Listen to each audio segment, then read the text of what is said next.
Roberto Farinati em sua juventude fundou um clube anticlerical dedicado ao filósofo ateu Roberto Ardigo. Farinati num artigo no seu jornal La Squilla, que vinha com um lema de Giuseppe Mazzini e um lema de Karl Marx, em 15 de junho de 1918, escreveu contra uma aparição de Nossa Senhora para duas crianças de Campagna, se gabando de seu próprio ateísmo. Farinati escreveu no seu jornal Cremona Nuova em 12 e 13 de março de 1923, abre aspas. Eu, que sou ateu, reconheço a necessidade da política vaticana seguida pelo excelentíssimo Mussolini, porque com ele o governo fascista esvaziou o Partido Popular de seu conteúdo católico. Fecha aspas. Essa declaração de Farinati no Cremona Nuova foi replicada pelo jornal El Osservatore Romano do Vaticano em 14 de março. Em 6 de dezembro de 1915, Farinati foi iniciado na loja maçônica Quinto Curzio em Cremona, registrado com o número 48.057. Essa loja maçônica pertencia à obediência do Grande Oriente da Itália do Palazzo Giustiniani. Expulso por indignidade do Grande Oriente da Itália, ele aderiu à Grande Loja dos Antigos Maçons Livres e Aceitos, da qual foi expulso por indignidade também em 1916 abre aspas. Após uma tentativa deselegante de se isentar do serviço militar. Fecha aspas. Farinati protestou contra uma moção do Grande Conselho do Fascismo de 13 de fevereiro de 1923 que proibia maçons no Partido Nacional Fascista. Farinati abordou a política muito jovem, lidando com a reorganização do Sindicato Agrícola Socialista, do qual se tornou muito especialista.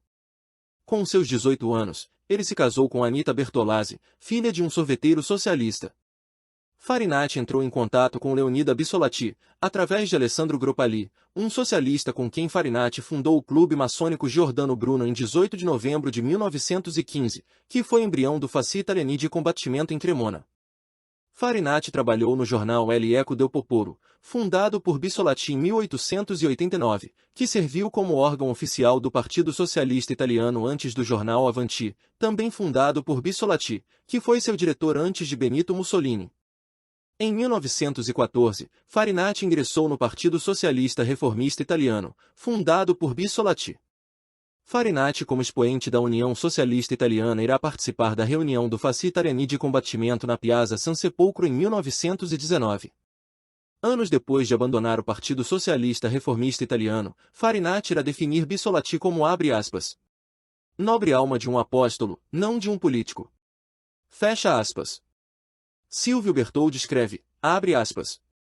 Seu inspirador ideal, seu modelo, foi Leonida Bissolati, que Mussolini expulsou do Partido Socialista, um manso, um idealista.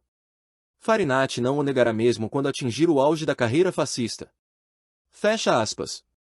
Ele também mediou as relações entre Bissolati e Mussolini. Farinati ditará a placa no túmulo de Bissolati. Farinati liderava a ala anticlerical do Partido Nacional Fascista. Farinati no artigo Resipicências do jornal E o Regime Fascista em 11 de novembro de 1942 culpou o Vaticano pelo bombardeio de Gênova e Milão, abre aspas.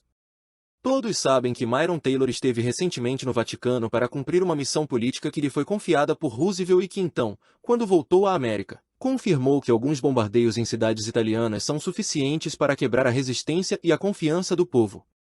E logo após sua chegada a Washington, Gênova e Milão foram bombardeadas. Fecha aspas. O cardeal Luigi Maglione, secretário de Estado da Santa Sé, pede para o visitador apostólico Amleto Giovanni Cicognani em Washington questionar Myron Taylor, que negou desdenhosamente sem mostrar surpresa com tal invenção.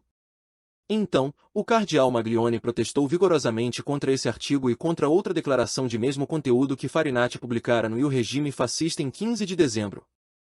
Após protestos do bispo de Cremona Giovanni Casani, Farinati respondeu no Il Regime Fascista, abre aspas. Como é certo, Myron Taylor era um convidado do Vaticano e disse ter recebido a confirmação de que alguns atentados foram suficientes para minar a estrutura e a resistência do povo italiano. Nos julgamos no direito de perguntar com quem diabos o representante do judeu Roosevelt havia falado. Fecha aspas. Farinati no Il Regime Fascista em abril de 1943, irá acusar a Rádio Vaticano de abre aspas. Incitar o povo da Polônia a fazer causa comum com o exército russo. Fecha aspas. Hoje sabe-se que o avião que bombardeou o Vaticano foi um SAI Marquette SM-79, Sparviero, pilotado pelo sargento Parmegiani. Esse avião decolou de Viterbo e pousou na República Social Italiana. Um padre anônimo ligou por telefone para o padre Pietro Tasciventuri para lhe avisar que foi o Farinati que ordenou esse bombardeio. Nessa ligação, esse padre anônimo disse, abre aspas, foram os italianos. Podemos constatar isso por meio das pessoas que estiveram presentes ao longo da manobra. Tratava-se de um engenho Savoia Marchetti, com 5 bombas a bordo destinadas a atingir a Rádio Vaticano, porque Farinati estava convencido de que transmitia notícias de caráter militar ao inimigo. Fecha aspas. Essa notícia depois foi confirmada em 9 de novembro, pelo conde Giuseppe Dalla Torre, diretor do El Osservatore Romano. O conde Dalla Torre relatou pro cardeal Maglione, que se dizia que o organizador era Farinati e que o avião havia deixado um acampamento aéreo perto de Viterbo. Farinati, para eliminar suspeitas, culpou os aliados pelo bombardeio no Vaticano.